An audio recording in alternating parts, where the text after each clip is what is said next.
សួស្តីបងប្អូនទាំងគ្នារបៀបឆែក iMe ទូរស័ព្ទ iPhone បងប្អូនបាទជាដំបូងបងប្អូនចូលមកបាទចូលលេខ phone នេះបាទជិះទៅបាទចុចឲ្យបងប្អូនចុចលេខទៅបាទចុចផ្កាយទ្រង់ជ្រូក06ទ្រង់ជ្រូកទៀត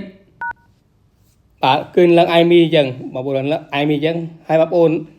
ថតអេក្រង់ទៅធៀបមើលបាទថតទៅបាទហើយបងប្អូនចូលទៅកន្លែងនេះបាទចូលទៅកន្លែង setting បងប្អូនចូល setting ទៅបាទចេះទៅបាទចុចឲ្យបងប្អូនចូលកន្លែងនេះបាទ general ហើយបងប្អូនចូលកន្លែង about ម្ដងទៀតបងប្អូនបាទហើយបងប្អូនអូនលើទីមកបាទនេះបងប្អូនបាទបងប្អូនយកលេខមិញដែលបងប្អូនថតមិញ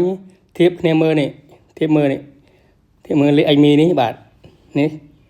ធៀបមើលនេះបាទតើដូចគ្នាអត់បងប្អូនបាទបើថាមិនដូចទេបងប្អូនប៉ះទូរស័ព្ទគ្រឿងពណ៌មកបាទហើយក្នុងវីដេអូនេះគឺមើលមកសូមបងប្អូនចាំនេះផងអរគុណសូមជម្រាបលាជួបគ្នាក្នុងវីដេអូក្រោយ